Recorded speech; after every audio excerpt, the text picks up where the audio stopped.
বাসর ঘরে ঢুকে দেখি বউ আমার মোবাইলে কার সাথে যেন কথা বলছে। আমাকে দেখে অবাক হয়ে হাত থেকে মোবাইলটা ফেলে দিয়েছে। মোবাইলের স্ক্রিনে ইমরান নামটা বেশি আছে। আমি একবার মোবাইলের দিকে আরেকবার তাসফিয়ার দিকে তাকিয়ে আছি। তাসফিয়া মাথা নিচু করে রাখছে। আমি মোবাইলটা হাতে নিয়ে তাসফিয়ার হাতে দিলাম আর বললাম, ইমরান তোমার কি হই? তাসফিয়া উত্তর দিল, আমার খালাতো ভাই। তখনই তাসফিয়াকে জোরে একটা ধমক দিয়ে বলছি, প্রথম রাতে মিথ্যা দিয়ে শুরু করছো, আর বাকি জীবনটা তাহলে কি করে কাটাবে? তাসফিয়া তুতলিয়ে বলল, কি মিথ্যা বলছি? যেটা সত্যি আমি সেটা বলছি। ইমরান আমার খালাতো ভাই। আমি বললাম, ঠিক আছে, তাহলে ইমরানকে কল করো, আমি ওর সাথে কথা বলবো। তারপর দেখি তাসফিয়া আমতা শুরু করছে। আমি ওর দিকে তাকিয়ে বললাম, কি হলো তাসফিয়া, কথা বলো না কেন? তাসফিয়া বলল, সরি মিথ্যা বলার জন্য। সত্যি বলতে ইমরান হলো আমার বয়ফ্রেন্ড। আজকে অনেক কান্না করতেছে, তাই ওকে কল দিয়ে সান্ত্বনা দিয়ে দিচ্ছি। আমি বললাম, তার মানে ইমরানকে অনেক ভালোবাসতে? তাসফিয়া বলল, হ্যাঁ। আমি বললাম, তাহলে আমাকে বিয়ে করছো কেন? তাসফিয়া বলল, সত্যি বলবো? আমি বললাম, হ্যাঁ বলো। তাসফিয়া বলল, ইমরান এখনো লেখাপড়া করে, আর আমাদের পরিবার আমাদের সম্পর্কটা মেনে নিতে চায় না। আর এদিকে আব্বু আম্মু বিয়ে দেওয়ার জন্য পাগল হয়ে উঠছে। আমি বললাম, কেন? তাসফিয়া বলল, কারণ আমার ছোট দুইটা বোন আছে, ওদেরও তো বিয়ে দিতে হবে, তাই বাধ্য হয়ে আপনাকে বিয়ে করছি। আমি বললাম, বুঝতে পারছি। আসলে আমাদের সমাজে ছেলে লেখাপড়া করলে বা বেকার থাকলে তাদের কাছে কারো মেয়েই বিয়ে দিতে চায় না। আমি বললাম, তাসফিয়া একটা সত্যি কথা বলবে? তাসফিয়া বলল, হ্যাঁ বলেন, কি সত্যি আপনি জানতে চান? আমি বললাম, তুমি কি কখনো আমাকে স্বামী হিসেবে মেনে নিতে পারবে? আর কতদিন লাগবে? তাসফিয়া কিছুক্ষণ চুপ থেকে বলল, জানি না, তবে ইমরান আমার হৃদয় জুড়ে সারা জীবন থাকবে। আমি বললাম, ধন্যবাদ সত্যিটা বলার জন্য। আচ্ছা, আমি যদি তোমাকে ডিভোর্স দিই তাহলে কি তুমি ইমরানকে মেনে নেবে? তাসফিয়া বলল, শিওর দিতে পারছি না, তবে ইমরানকে অনেক লাভ করি। আমি বললাম, ঠিক আছে, ইমরানের সাথে তুমি কথা বলো, যদি ইমরান তোমাকে মেনে নেই তাহলে আমি তোমাকে ডিভোর্স দেবো। ডিভোর্সের কথা শুনে তাসফিয়া আমার দিকে হা করে তাকিয়ে আছে, মায়াবী চোখটা যেন আমাকে গিলে খাচ্ছে। তাসফিয়া বলল, বাসর রাতে ডিভোর্স নামটা নিলেন? আমি বললাম, হ্যাঁ, কারণ তুমি কখনো আমাকে স্বামী হিসাবে মেনে নিতে পারবে না। আচ্ছা, ওই পাশে শুয়ে পড়ো, আমি এদিকে শুয়ে পড়ছি। আর হ্যাঁ, ইমরানকে কল করো, ওর সাথে কথা বলো, আমি জানতে চাই ও কি চাই, সকালে আমাকে তা বলবা। তাসফিয়া বলল, হ্যাঁ। এখন কি ইমরানকে কল করতাম? আমি বললাম, হ্যাঁ এখনই করো, কারণ এখন কল করলে ইমরান তোমাকে সত্যি বিশ্বাস করবে।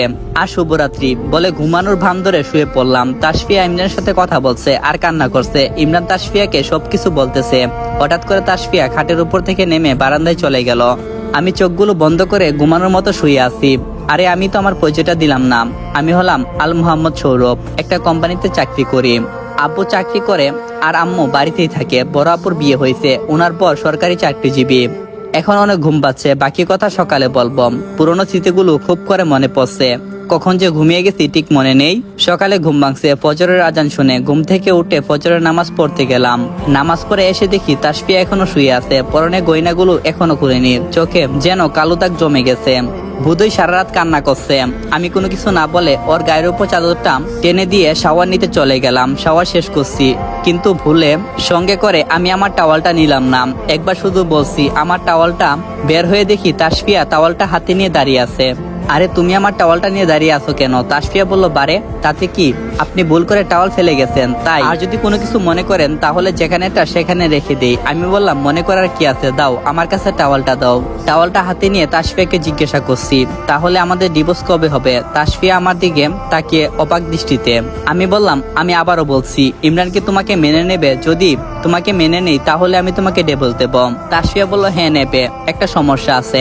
আমি বললাম, কি সমস্যা? তাসফিয়া বলল, ইমরানের পড়ালেখা এখনো শেষ হয়নি, 9 মাস সময় লাগবে।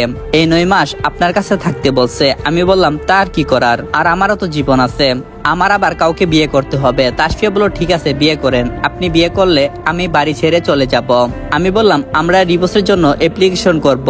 যতদিন ডিভোর্স না হবে ততদিন তুমি এই বাড়িতে থাকতে পারবে। রাজি থাকলে আমি তোমাকে ইমরানের কাছে যেতে দেব, আর যদি রাজি না হও তাহলে কি আমার সাথেই সংসার করতে হবে। তাসফিয়া বলল, ঠিক আছে, আপনাকে ডিভোর্স দিয়ে আমি ইমরানের কাছে চলে যাব। কথাটা বলে তাসফিয়া চলে যাচ্ছে। ঠিক তখনই শাড়িটা পা লেগে পড়ে যাচ্ছে। আমি তাসফিয়াকে ধরে রেখেছি। তাসফিয়া তখনই একটা ধমকে সুরে বলল, আমাকে ধরছেন কেন? তখনই তাসফিয়াকে ছেড়ে দিয়েছি, আর তাসফিয়া টাস করে নিচে পড়ে গেছে। আর একটা জোরে চিৎকার দিয়ে বলে, আসসালামু আলাইকুম এভরিওয়ান। তো পার্ট 1 এখানেই সমাপ্ত করলাম, পরবর্তী পার্টের জন্য অপেক্ষায় থাকবেন। আর তাসফিয়া একটা জোরে চিৎকার দিয়ে বলে উঠলো, আমার কোমরটা গেছে, আমি শেষ হয়ে গেলাম। বিয়ের প্রথম রাতে, অর্থাৎ বাসর ঘরে যে মেয়ে তার স্বামীকে বলে বর হিসাবে মেনে নিতে কয়দিন লাগবে? সে ঠিকটা বলতে পারবে না, আর হৃদয় জুড়ে শুধু তার বয়ফ্রেন্ড ইমরান থাকবে। আর যাই হোক, তার সাথে জীবন কাটানো আমার পক্ষে সম্ভব নয়। আমি তাসফিয়াকে কথাগুলো বলে রুম থেকে বের হয়ে আসলাম। তাসফিয়া কান্না করছে। তাসফিয়ার কান্নার আওয়াজে আব্বু আম্মু সবাই দৌড়ে আসে রুমে। আসসালামু আলাইকুম। তো ব্যাকগ্রাউন্ডে অনেকটাই নয়েজ আসবে, সেগুলোকে উপেক্ষা করে আপনারা গল্প দেখতে থাকেন, আশা করি মজা পাইবেন। তাসফিয়াকে নিচে পড়ে থাকতে দেখে আম্মু বলল, কিরে সৌরভ, বৌমা নিচে পড়ে আছে কেন? আমি বললাম, আমি কি করে বলবো, যে নিচে পড়ে আছেন তাকে জিজ্ঞাসা করেন। আব্বু বলল, তুই না জানলে কে জানবে? আমি বললাম, যে পড়ে আছে তাকে জিজ্ঞাসা করেন না, আমি তো একবার বললাম।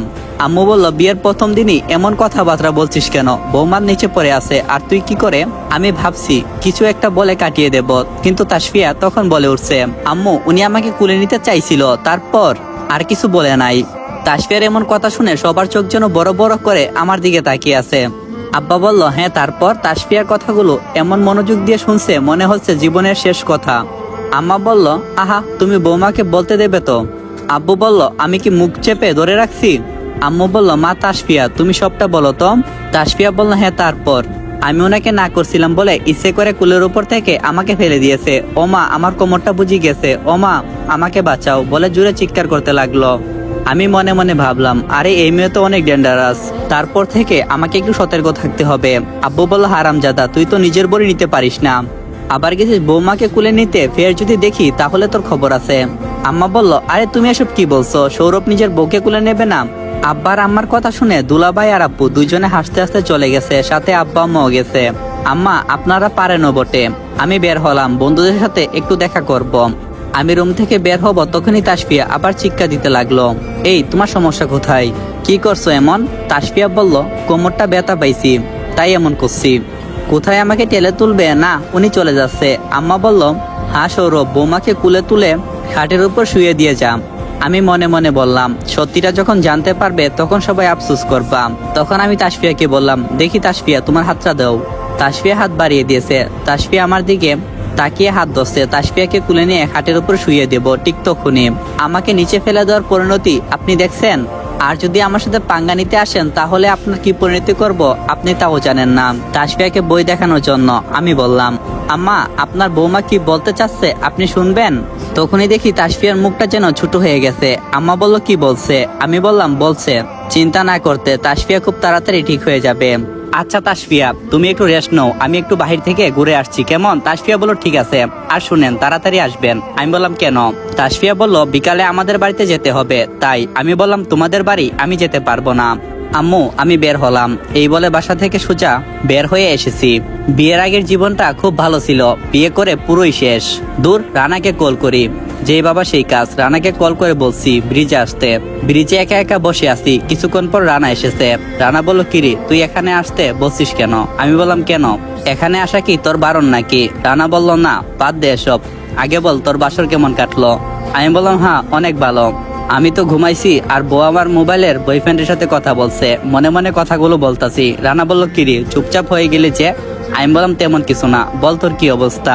রানা বলল, এই তো চলছে। দুইজনে গল্প করে 2 ঘন্টা পার করে দিলাম। সকালে নাস্তা না করে বের হইছি, যার কারণে পেটে যেন চুচু করছে। আমি বললাম, রানা চল যাওয়া যাক, একটু পরে জোহরের আজান দেবে, নামাজ পড়ে বাড়িতে যাব।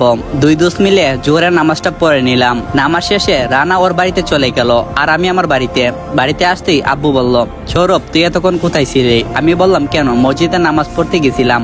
আব্বু বলল, কিন্তু আমি তো মসজিদে ছিলাম, তোকে তো দেখিনি। এজন্যই আমার আব্বুর উপরে মেজাজ 360 ডিগ্রি হয়ে যায়। আমি বললাম, কি হয়েছে সেইটা বলবেন? আব্বু বলল, তোর আজকে শ্বশুর বাড়িতে যাওয়ার কথা, আর তুই কিনা উদাও হয়ে গেলি সকাল থেকে, যা গিয়ে ফ্রেশ হয়ে নে। আমি বললাম, যাচ্ছি। যেই বাবা সেই কাজ। তাড়াতাড়ি করে রুমের সামনে গেলাম। দরজা ধাক্কা দিতেই দরজা খুলে গেল। ভিতরে ঢুকে দেখি কেউ নাই। আমি টাওয়াল নিয়ে শাওয়ার নিতে চলে গেলাম। শাওয়ার শেষ করে দরজা খুলতে যাব, দেখি দরজা বন্ধ। আরে দরজাটাকে বন্ধ করছে। ঠিক তখনই যেন রুম থেকে তাসফিয়া বলতেছে। কথাগুলো ছিল এরকম, দরজা আমি বন্ধ করছি, যদি আমার কথা মতো চলেন তাহলে দরজা খুলে দেব। আমি বললাম, দেখো ফাজলামুর একটা সীমা থাকা দরকার, ভালোই ভালোই বলছি, দরজা খুলো, তা না হলে দরজা ভেঙে ফেলবো, আর দরজা ভাঙলে তোমার অবস্থা কেমন হবে একটু চিন্তা করে দেখছো? তাসফিয়া বলল, আমার কথাগুলো শুনেন, তারপর যা বলবেন তাই হবে। আমি রাগটা কন্ট্রোল করে বলছি, আচ্ছা কি বলবে এবার বলো। তাসফিয়া বলল, যতদিন না আমাদের ডিভোর্স হই ততদিন আপনি আমার বর, আমি আপনার বউ, এই অভিনয়টা আপনাকে করে যেতে হবে। আর আমার সাথে আমাদের বাসায় যেতে হবে এবং কি আব্বু আর আম্মুর সামনে আমার সাথে সুন্দর করে কথা বলতে হবে। আর আমি আপনাদের বাড়িতে 9 মাস আছি। এরপর আপনাকে ডিভোর্স দিয়ে আমি ইমরানের কাছে চলে যাব। বলেন আপনি আমার কথায় কি রাজি? মনে মনে ভাবলাম এখন রাজি হয়ে আগের না হয় দরজাটা খোলাই, তারপর যা হবে দেখা যাবে না। তাই আমি একটু মধুর সুরে বললাম, ঠিক আছে বউজান, আমি আপনার সব কথা শুনবো। এবার না হয় লক্ষ্মী বউয়ের মতো দরজাটা খুলে দাও। তাসফিয়া বলল ঠিক আছে। তাসফিয়া দরজা খুলে রুম থেকে দৌড়ে বের হয়ে গেছে। যদি এই রুমে পারতাম তাহলে গালের উপর 5টা আঙ্গুলের চাপ বসিয়ে দিতাম। ফ্রেশ হয়ে বাইরে গিয়ে দেখি তাসলিয়ার তাবু মানে তাসফিয়ার 2 ছোট বোন আর ওর আব্বু আর চাচা সহ 10 জন লোকের মতো আমাদেরকে নিতে আসছে। ওনাদের সবাইকেই একসাথে সালাম দিয়ে বিনিময়টা শেষ করে নিলাম। আব্বু বলল, সৌরভ সবাই তোর জন্য অপেক্ষা করছে, যা সবার সাথে বসে লাঞ্চ করে নে। আমি বললাম জি করতেছি। সবার সাথে লাঞ্চ করে নিলাম। তাবু আর তাসলিম 2 শালি আমার 2 হাত ধরে রাখছে। 2 শালি আমাকে হাতে ধরে টেনে নিয়ে গাড়িতে বসিয়েছে। তাবু বলল, আপু তোর বর দেখি চুপচাপ কোনো কিছু বলে না। তাসফিয়া বলল, ওর মাথাটা কাল থেকে কেমন জানি ব্যথা করছে, তাই সকাল থেকে চুপচাপই আছে। 1 ঘন্টা পর শ্বশুর বাড়িতে পৌঁছে গেলাম। বাড়িতে পৌঁছে দেখি শাশুড়ি আমাদের জন্য অপেক্ষা করছে আর আমাকে দেখা মাত্রই বলল, বাবা তুমি আসছো। অনেক সুন্দরভাবে আমাকে বরণ করে নিল। আর আমি নিচে বসে তাদের সাথে কিছুক্ষণ কথা বললাম। সবার সাথে কথা বলে ডিনারটা শেষ করে নিলাম। ডিনার শেষে তাব্বু আমাকে তাসিয়ার রুমে এনে দিয়ে সোজা বের হয়ে গেছে। আমি রুমে ঢুকে দেখি রুমটা অনেক সুন্দর করে সাজানো, তবে যে খাট বা তার উপর 2 জন প্রকৃত স্বামী স্ত্রী থাকা যাবে। আর আমরা 2 জন মানে তো যুদ্ধ, তাছাড়া তো আর কোনো কিছুই না। তখনই দেখি তাসফিয়া 1 গ্লাস গরম দুধ হাতে নিয়ে রুমে ঢুকে বলে, এই নেন, এই দুধটুকু খেয়ে নেন, আম্মু আপনার জন্য পাঠিয়েছে। আমি বললাম, আমি দুধ খাই না, আপনি খেয়ে নেন। তাসফিয়া বলল, বুঝতে পারছি, আমাকে বিশ্বাস করতে পারছেন না। আচ্ছা তাহলে আমি নিজেই খেয়ে নেই। আমি বললাম, আচ্ছা তুমি ঘুমাতে যাবে কোথায়? তাসফিয়া বলল, খাটের উপর। আমি বললাম, তাহলে আমি কোথায় ঘুমাবো? তাসফিয়া বলল, খাটের উপর। আর হ্যাঁ, আপনার বান্ধবী কি মানা করছে আমার সাথে ঘুমাতে? আমি বললাম, বাজে কথা বলবেন না। তাসফিয়ার কথাটা শুনে অনেক রাগ উঠে গেছে, তাই তাকে ধমকে সুরে কথাটা বললাম, একটা কথা মনে রাখবেন মিস, আমার কোনো বান্ধবী নেই। তখন তাসফিয়া বলল, থাকবে কি করে? এমন একটা হাদারামের মতো ছেলেকে কোনো মেয়ে কি পছন্দ করবে? আমি বললাম, একটা না, আমি অনেক মেয়ের সাথে লাইন করতে পারি, কিন্তু আমার এগুলো পছন্দ না। আচ্ছা অনেক রাত হয়েছে, আমি ঘুমাবো। তাসফিয়া বলল, আচ্ছা ঠিক আছে, আপনি ঘুমান। তাসফিয়া এসে আমার পাশে শুয়ে পড়ছে। আমি ঘুমানোর বান্দরে তাসফিয়াকে জড়িয়ে ধরছি। তখন তাসফিয়া যা করলো। আসসালামু আলাইকুম এভরিওয়ান। তো গল্পটা এখানেই সমাপ্ত করলাম। পরবর্তী পার্টের জন্য অপেক্ষায় থাকবেন।